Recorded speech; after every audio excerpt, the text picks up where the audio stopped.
Hello, everyone. Welcome to another Cambridge Festival virtual event. My name is Anthi, and I'm a researcher at the Department of Chemical Engineering and Biotechnology of the University of Cambridge. Normally, we would be opening the doors of our building today and would have planned a lot of fun activities to guide you in our research world. But it is great that we can still meet in this virtual space to talk science, and thank you for joining me this afternoon. During this session, I'm going to introduce you to one of the most innovative and incredibly useful emerging technologies in the field of biomedical research. We call this technology organs on chips.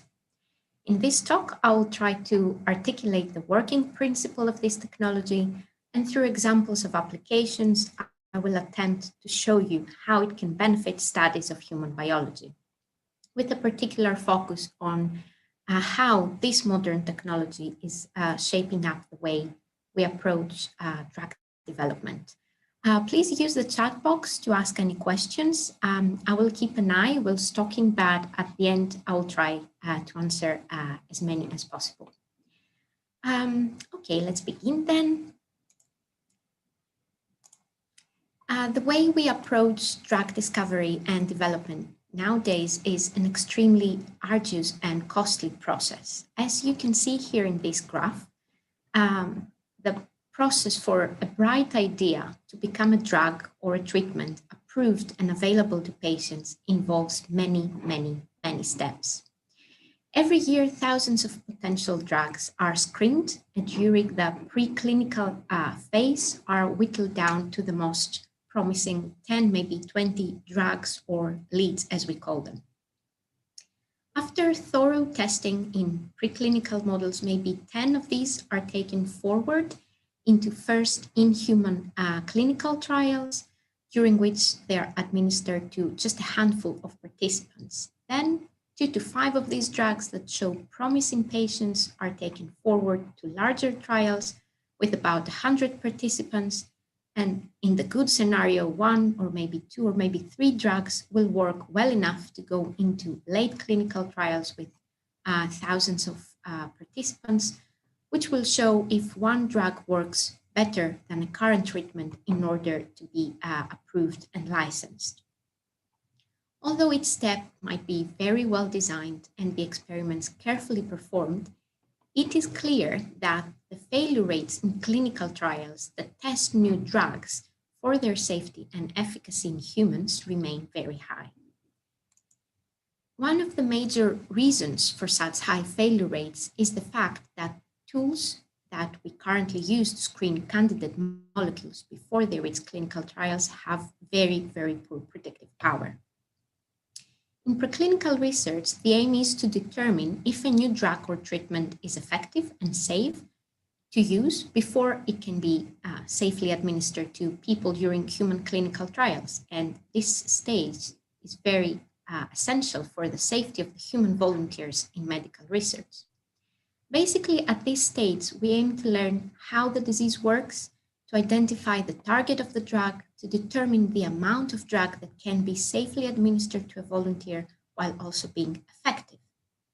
Until now, when we are developing drugs, we have two tools in our disposal: animal testing and cells in dishes.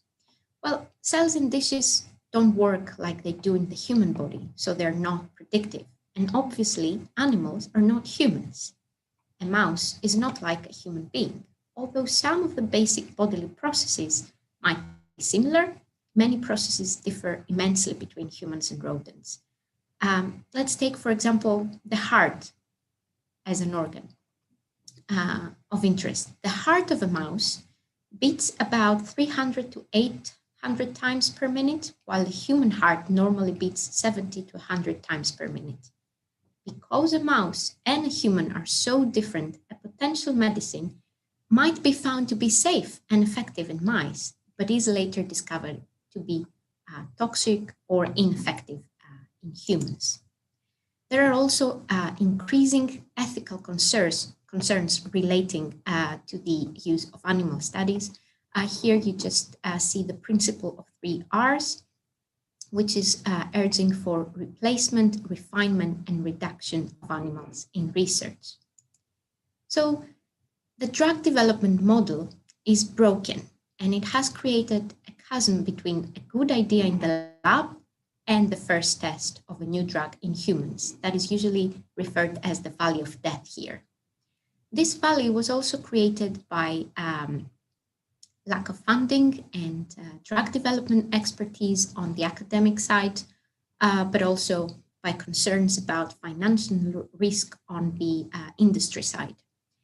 Luckily, this trip between a bright idea and having a drug in the bench isn't entirely unnavigable. Many ideas cross this gap each year, but the difficulty adds to the time and cost of developing new medicines. As a result, there has been a worldwide search to find replacements for preclinical models that will allow us to better predict how humans will respond to medication.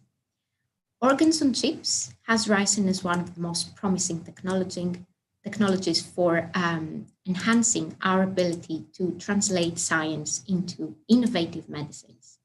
All the efforts in the field are focused on how we can get better translational preclinical data to predict how compounds are going to behave in the clinic. So more compounds will move through clinical development, will get approved as medicines to treat patients. So imagine this technology as a bridge over the valley of death we just described. But great, this potential sounds amazing. What is actually an organ on a chip?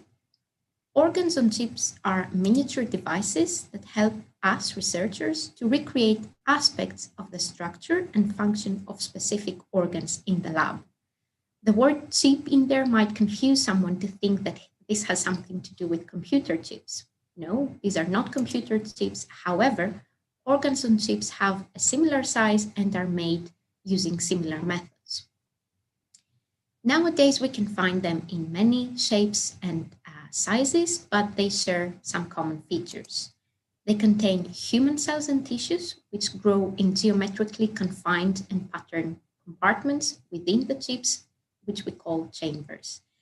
They're also connected with pumps, specialized pumps that allow for fluids to flow through the channels and reach the chambers where cells grow and provide them with the necessary nutrients and gases like oxygen. And even this flow is used to mimic the blood flow in our body. Chips also contain sensors that help us to tune and control the environment of the chamber according to the needs of specific cells, but it also allows us to obtain readouts to control the exposure to the therapeutic compound, but generally also to see how cells grow and if they are healthy and functional. The fluidic flow also allows us to obtain samples for further analysis in the lab. Now let's see in more detail how this works. So in my perspective, organs on chips is a new way to mimic human biology. The traditional way of doing so is looking at a single cell or clusters of cells in a dish. But organs on chips are trying to shift this perspective and look up from a bigger system view. So how we can recreate biological systems in a way that has meaning back to the human whole body. Each chip is engineered to create the right environment for cells to feel like they were in the human body. So the first component for an organ on a chip, of course, is cells. Our body is full of organs. You probably know that each organ is specialized for a different function. If we are to use the heart example we mentioned before, our heart pumps blood through the body. Almost all our organs consist of many smaller parts that are called functional units. And functional units are made of different types of cells that are very, very well trained to perform their assigned tasks. Again, with the example of the heart, its functional unit is a fiber, which is made from a few heart muscle cells that rhythmically contract. These fibers bundle together to help the heart to pump blood throughout the entire body. Thanks to new discoveries in cell biology and other novel technologies, it is now possible to grow those functional units as mini organs outside the body. We have various cell sources at our disposal, but stem cells are without a doubt the most important source. Stem cells are very special cells. They can both replicate themselves as often as they want, and at the same time, we could shift them, we could help them to change into any other cell type in our body. And this process is called differentiation. A few years ago, scientists found a way to turn skin cells, meaning already specialized cells, back into the state of this stemness. And then other scientists and other groups managed to convince these stem cells to re-specialize even into any other cell type, for example, heart cells or liver cells. And this was a breakthrough discovery that led to another major discovery for biomedical sciences, organoids. Organoids are three-dimensional cell structures that contain a multitude of organ-specific cells. We get those miniature organ-like structures through the differentiation and self-organization of stem cells, isolated from various sources, even from our own body, and then we treat them with cocktails of very specific molecules and growth factors that direct them to specialize towards the cell type we want to study. Now, organoids and organ chips are not the same thing, but we use organoids as cell sources that better represent cellular environments found in our bodies, and they are better at doing so compared to the conventional cell cultures in a dish. The ability to self-organize helps organoids to mimic the general tissue structure and our developmental trajectory, and this can often give us cell types that would have otherwise been very difficult to maintain with traditional methods. Now, how does this work? How putting cells in an organ on a chip works? These miniature devices are usually made from polymers. Polymers are huge molecules that contain long chains made from many of the same small molecule. Plastic is an example of a polymer. For us, for organs and chips, the most common material is PDMS, which is transparent and flexible, kind of like a plastic. But One could say that the devices, these organs on chips, look like and are the size of Lego bricks. As we mentioned before, each device may contain many small channels and chambers where cells grow, and the fluids that nurture them flow via dedicated ports with the help of specialized pumps. Because these channels and chambers are so small, and because we can flow through them liquids or gases, the polymer bricks are called microfluidic platforms. So this is another term you might hear when we're referring to organs on chips. Here in this graph, we have two chambers in this organ on a chip. They're separated by a porous membrane, or we can say in other words that the chip comprises multiple layers, and here the top and the bottom layer sandwich a membrane. The microenvironment formed in its chip provides a cozy environment for cells, helping them to forget that they are not in the body anymore. And it allows cells to arrange themselves in their accustomed configurations, interact with the neighboring cells, similar to the way that they would in the human body, forming functional units. That's why I call this home away from home. Once settled down, the cells continuously feed on sugars and other nutrients that are dissolved in the liquids, pumped in through the channels by the dedicated inlet ports we saw before. These channels are next to the cell chamber. So this is the cell chamber, this is the channel. And in this way, in organs on chips, we can mimic the way blood is flowing through blood vessels surrounding the organs. The nutrients can squeeze through tiny pores between the channels because of this membrane we mentioned before, but the cells cannot escape the chamber. Similarly, the flow can transport waste products produced from cells and other messenger substances away from this chamber. In this figure, the chambers in the bottom layer contain cells that are continuously supplied with fresh nutrients from the channel above. Finally, because in most cases the material that chips are made of is transparent, the cells can be viewed with the microscope through a tiny window on the bottom of the chip. So this is how this works, and the benefits of this technology and how its adoption has a genuine impact in the drug discovery field, but also in a wide range of research fields. These are all highly valued now by research institutes and pharmaceutical industry. This might not be the most updated graph, but you can get the idea. The organ-on-chip community is growing fast, and we now have numerous chips tailored to mimic specific organs and, in fact, specific functional units of each organ. There are numerous applications and ways we can use these organs on chips. I have cherry-picked some of them to use as examples of how this technology works and what it can do for us. But bear in mind, these are just a few examples. So let's start with the example of designing a lung on a chip model. The first step is to understand the anatomy of the target organ and reduce it to the basic elements essential for physiological function, what we called before functional units. Then each functional unit is examined to identify the different cell types, how they organize, and what organ-specific signals are necessary for the function.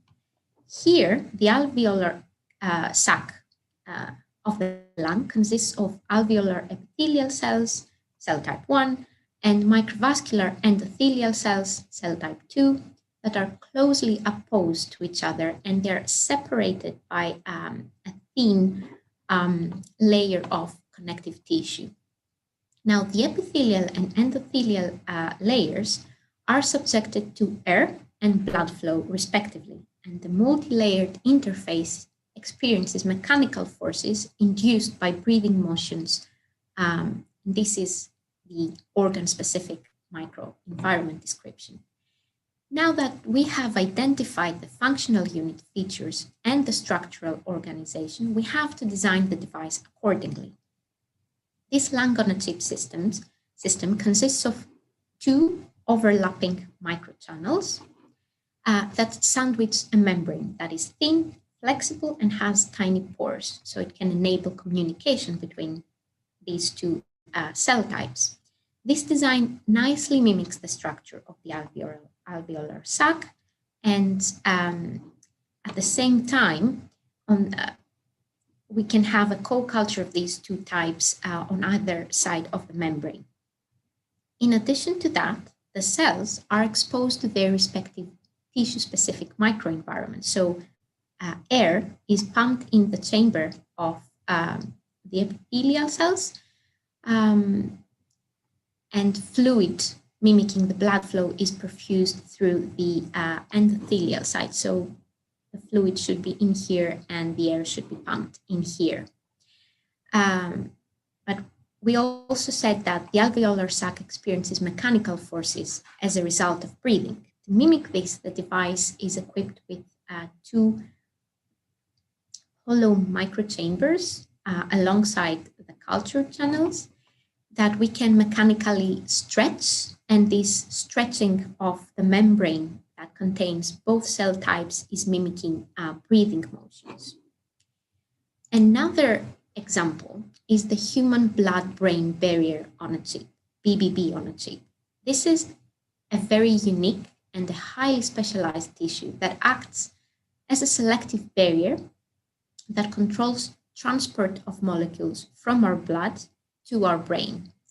And it's trying to maintain physiological conditions for optimal function of our central nervous system.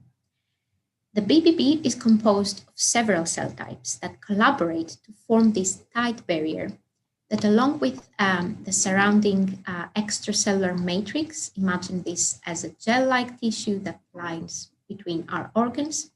So along with ECM, extracellular matrix, these special BBB cells create a microenvironment crucial for optimal function.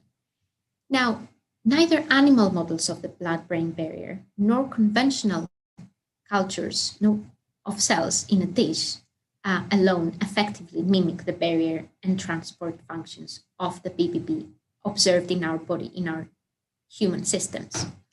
Thus, there is a great need for a human blood-brain barrier model that could be used to develop new and more effective therapeutics so they can be safely administered, safely delivered to the brain, as well as having these models as tools to deepen our understanding of disease mechanism. Now here in this example, the researchers used a device that comprises, again, two chambers separated by a thin, flexible membrane. One side of membrane is lined with brain endothelial cells, and the other chamber the endothelial cells are here, and then the other chamber is lined with specialized cells we call astrocytes and pericytes, and of course, the relevant fluids are pumped through each chamber. What was really cool in this example is that the researchers also managed to control the oxygen levels inside these chambers to mimic the oxygen levels we have in the human body. And this fact was shown to significantly improve the morphology and the function of this blood-brain barrier model. Then they used these chips to validate transport mechanisms of drugs and other therapeutic molecules across this BBB. In particular, they investigated a series of transport mechanisms that either prevent drugs from reaching their target to the brain, so they pump them back into the bloodstream, or in contrast, they allow selective transport of nutrients and drugs across the blood-brain barrier. Understanding those will facilitate development of new approaches to deliver drugs into the brain, and thus help a lot of patients suffering from neurodegenerative diseases and neurological disorders. Another example of organs on chips application is modeling cancer. And here I have the example of pancreatic cancer, which is one of the most insidious forms of the disease.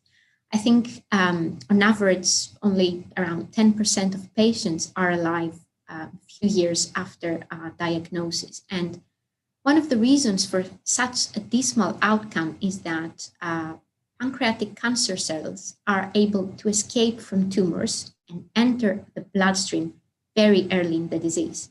This means that by the time the cancer is discovered, it has already spread.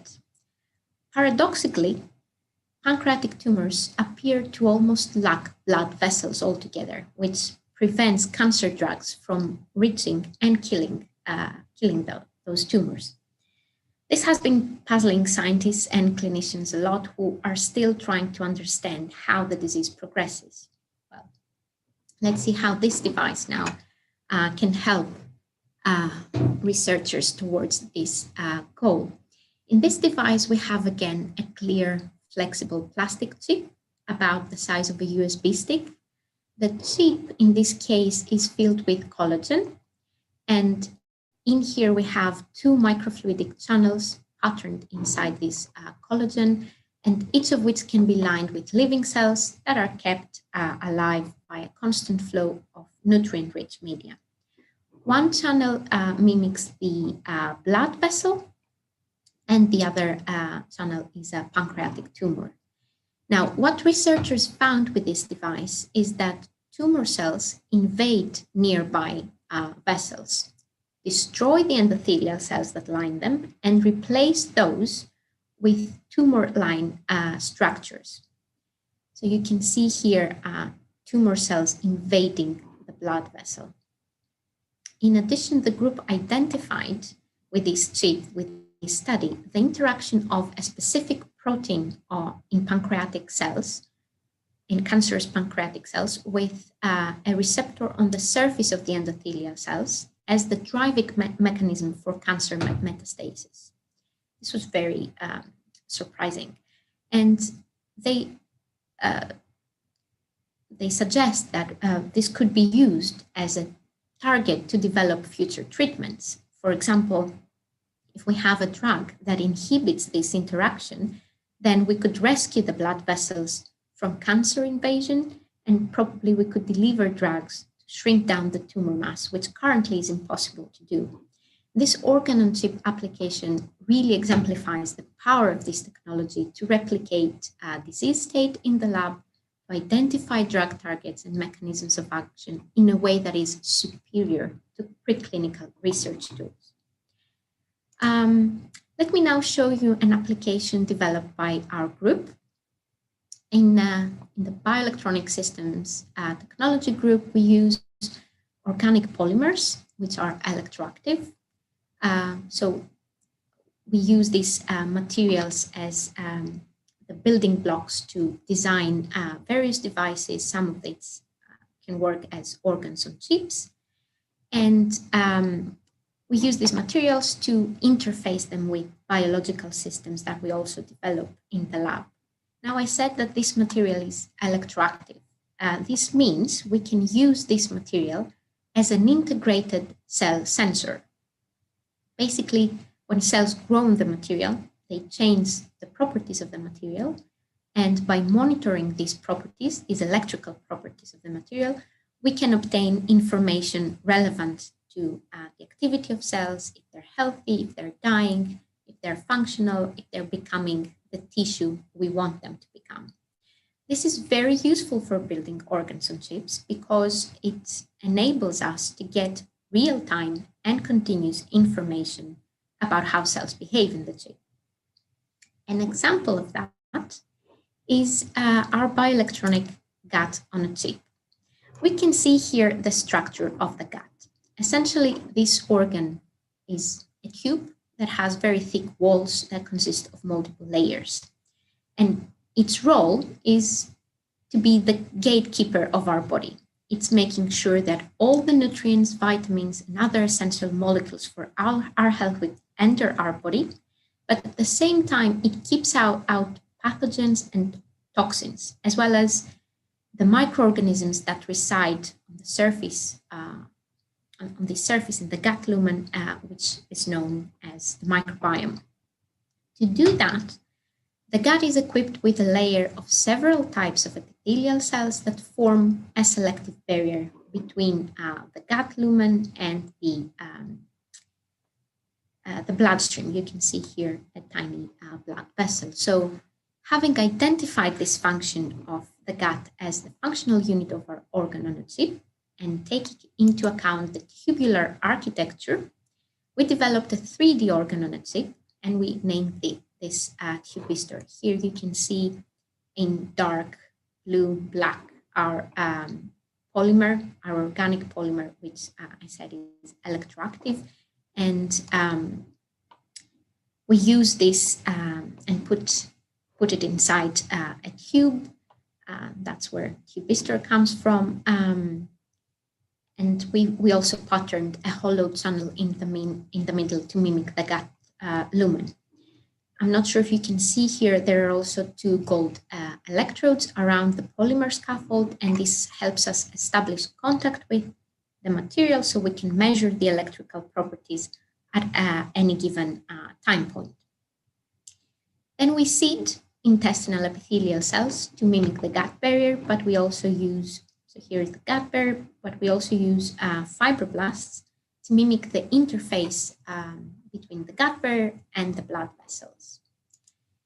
After almost a month, we see the cells forming a structure very close to the one in our body.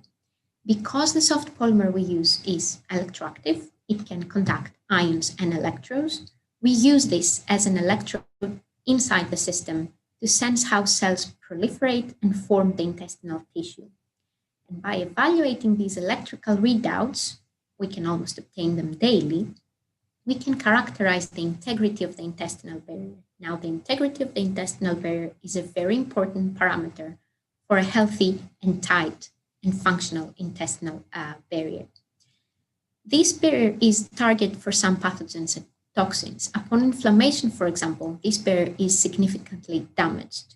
We have now data showing that we can use our bioelectronic gut to model situations like inflammation, and potentially we could test drugs or treatments to heal inflammation, but also we can test if other drug candidates and see if they can cross the intestinal epithelium, reach the bloodstream, and eventually arrive to the target organ in our body.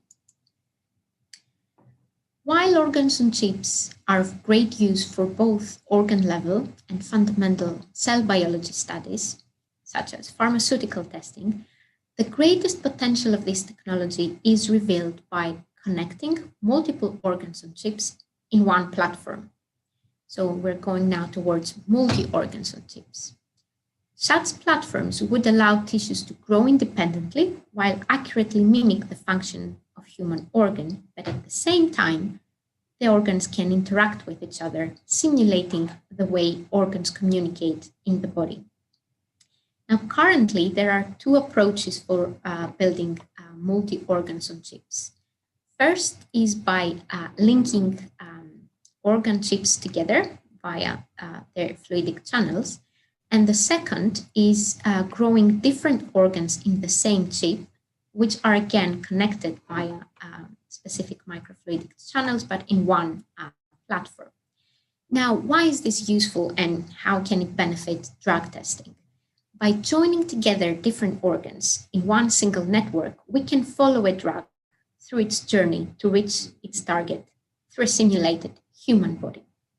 Let's take the example of, let's say, an aerosol drug, like the one dispensed by an asthma inhaler. In a multi-organ on a chip platform, we could monitor in real time how the drug enters the lungs, how it affects the heart, how it is metabolized in the liver, how it is excreted by the kidneys, and if there are any side effects along this journey. Let's see some real applications. One example where living animals must be used in preclinical testing is the characterization of a drug's pharmacokinetics. That's a strange term, but it refers to the quantification of the drug absorption, distribution, metabolism, and excretion. And all these data together help us determine the level of drug in the blood. Animals are also used to analyze drug pharmacodynamics, another tricky term, but through that, we can determine the effects the drug produces on its target organ, which means we can see what is the mechanism of action of the drugs, and we can also identify and measure adverse effects. All these responses involve interplay between many different organs in our body and the bloodstream. Or in other words, we need the whole organism response to determine these pharmacokinetics and pharmacodynamics. Weird terms, but that's how we call them. And until now, animal models was the only way we could run such studies. Now, in this example here, this is a multi-organ system. The research team was able to create a functional platform to obtain experimental data that, together with computational modeling, was able to generate data about both pharmacokinetic and pharmacodynamic behavior of drugs in a human system. So here on top, in the first application, what they did was to add nicotine. So the drug here is nicotine. This, besides helping with smoking cessation, it is also investigated as an oral drug, I think, for neurodegenerative and inflammatory bowel diseases. So they added nicotine to the gut chip in the epithelial channel in this first top to mimic oral administration of the drug, but also to mimic the transport from the intestinal wall to the bloodstream here in this channel, and from there how it goes to the liver where it is metabolized and how it goes to the kidney where it is excreted. And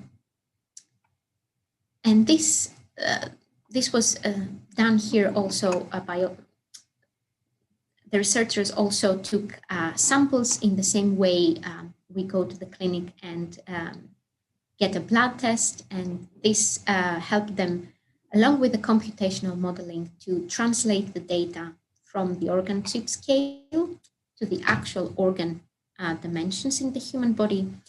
And they saw that the platform and their experiments were matching findings of human clinical trials. So this is a very good sign that organs on chips can be implemented in clinical trials, in drug testing. They also tested cisplatin, which is a chemotherapeutic drug commonly used in cancer treatments. This one is administered, I think, intravenously, but it displays a lot of unwanted toxicity in the kidney and in the bone marrow. So they changed a bit their platform here, and they have a bone marrow model, a liver chip, and a kidney chip. The experiments also produced information about how this is cisplatin is metabolized and cleared by these organs, and they produced results that are similar to human body responses. So we can see in this example that we can get accurate preclinical testing of drugs, obtain valuable information about the human body outside the human body and without the use of animal models. Recently, another multi-organ platform was developed that was also able to link together up to 10 different organs. It's called Physiome-on-a-chip. Although the tissues don't replicate the entire organ, in here they do perform many of its important functions. Here you can see the general design, but each organ model can be scaled up or scaled down, and the operation principles can be tuned to accommodate the requirements of its application. So according to the question we're asking this model, we have to make sure that we change the parameters in order to be able to have the answer we're looking for. So using this system again, the researchers showed that they could deliver a drug to the gut, mimicking oral administration, and then observe the drug as it was transported to other tissues, it was metabolized, etc. And they would also measure where the drugs went, which organ chips in this platform it reached, the effects of the drugs on these different tissues, and how the drug was broken down. This kind of system holds great potential for accurate prediction of complex adverse drug reactions on human systems. So I think it's a new approach in drug discovery, and we can see this happening. In our group, we're also working on multi-organ systems. In particular, we're trying to build a platform using the gut, the bioelectronic gut I showed you before, and mimic the way the gut communicates with the brain and the brain communicates with the gut. We call this gut-brain axis. And we want to use this platform and provide researchers with a tool to test drug candidates for intestinal and neurodegenerative disease. But what we're really interested in is to study how this complex community of microbes that resides in our gut, we call them microbiota or microbiome, and we want to see how these affect our health, if and how they're involved in diseases that affects other organs and particularly the brain. And we hope we're going to use this 3D organ on a chip as our Lego brick to build our platform. Now, in summary, I hope that I convinced you that organ on a chip technology is a new, better way to mimic human biology. Until now, we could look at cells in a dish and examine patients and individuals in clinic.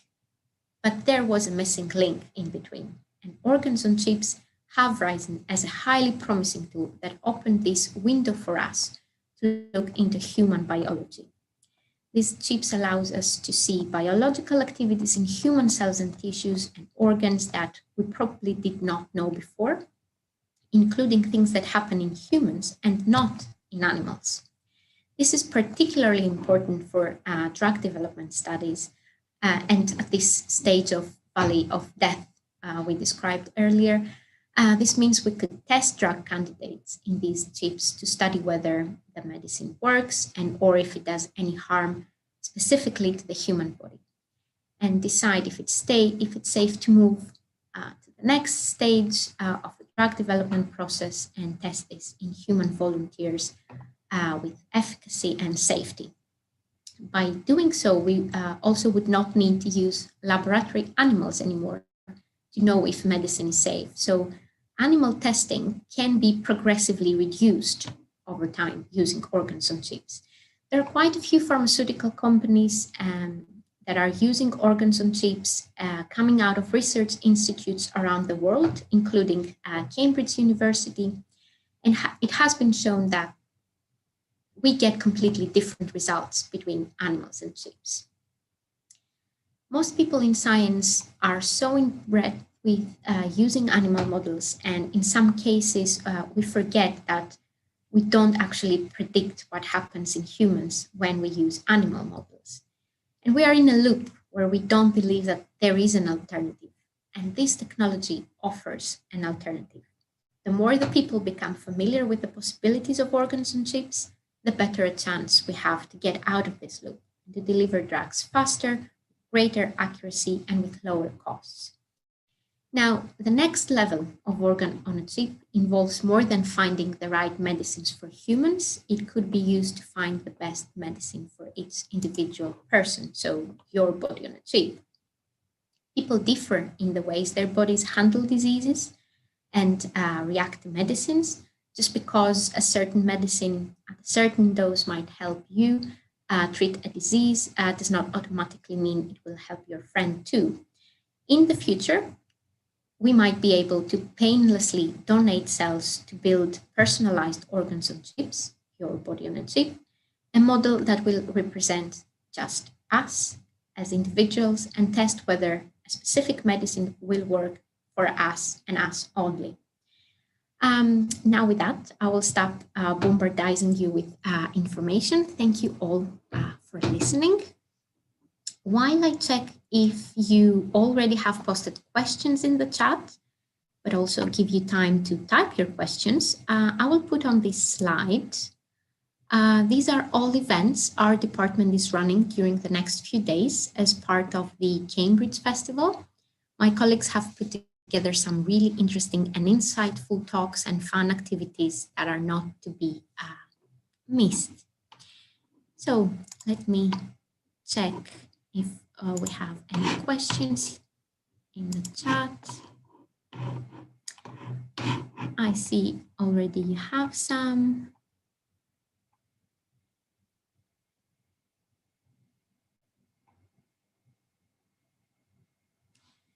So if I think that the organ on a chip can be too simplistic to recapitulate the complexity of human body, yes, the models are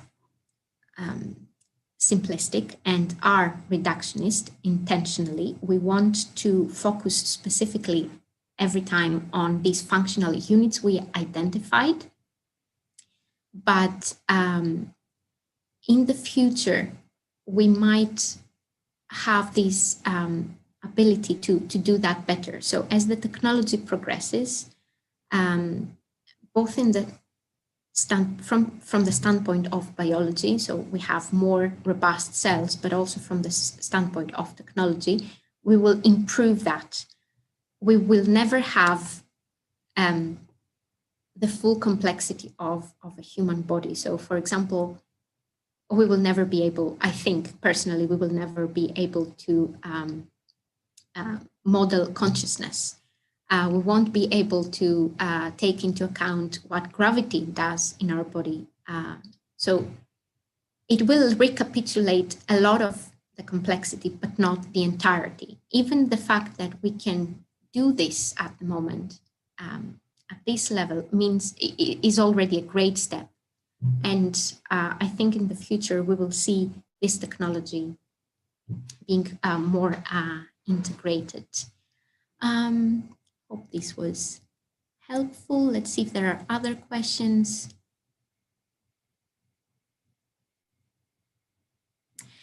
How do we validate that the cells behave in a similar way to inside the body? There are various other assays that we run. I mentioned before that most of the organs on chips have a port window in the bottom. So we use microscopy and we can see the cells through a microscope and identify their morphology, the structure that they build together, if they express specific biomarkers that will help us understand that this is functional and healthy. That is a cell that very well represents a similar cell in the body. There are also other assays, molecular biology assays, because we have these fluidic channels and the ports, we can get a sample of the fluid that has passed through the chamber of cells.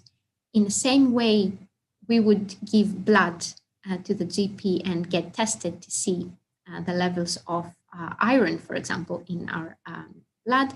We could run similar tests and see if the cells have secreted specific biomarkers. If we're testing, for example, for inflammation, we could see if there are any markers related to that expressed as the fluid goes out of the cell.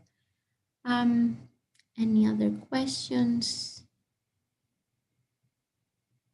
I think I answered this one, so I don't think brain on a chip will have consciousness. I don't think this is going to happen. Have an indirect beneficial impact in tissue engineering research. So can the research using organs on chip have an indirect beneficial impact in tissue engineering research? And if we use biopolymers as scaffolds or a hybrid between organic and synthetic materials? So definitely organs on chips are used for tissue engineering purposes, both in vitro engineering and as preclinical testing for in vivo engineering. We use personally in our lab, we develop models within this technology that are trying to mimic as best as possible tissues and study, as I mentioned, disease, even a healthy tissue, how it behaves, how cells communicate with each other. Do one cell type helps another cell type perform a function better? We can test the effects of drugs. We could even test the effects of nutrients. So something that is not harmful in the body, we can see what is happening. And I know that people who are using organs on chips to test, for example, various approaches and treatments for regenerative medicine. So it's a tool that it benefits tissue engineering before this is reaching the clinic. And because these organs on chips are really, really better at mimicking human biology, we can get results that can be moved to the clinic faster. And if we're using biopolymers as scaffolds, yes, we do. And we also do use hybrids between them. So the materials we use, the organic polymers, are synthetic materials. They're not natural materials, but there are numerous applications in our lab and in other labs where you can blend collagen, for example, or hyaluronic acid, which are natural biopolymers. These are found in our body. You can blend them with synthetic materials, and you can do that always keeping in mind what is your goal. Are there any other questions? Maybe I'll give you a few minutes. Thank you also for the nice comments.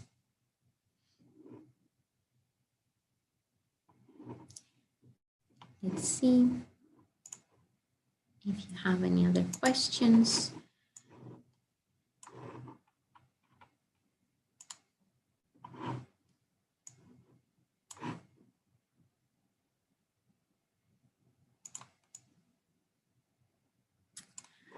Okay, there aren't more questions in the chat as I can see. I would like to thank you all for joining me this afternoon. I hope this was clear and informative, and it maybe give you inspiration for your own personal research at home or for your academic studies or anything else. Thank you all. Have a nice Saturday afternoon.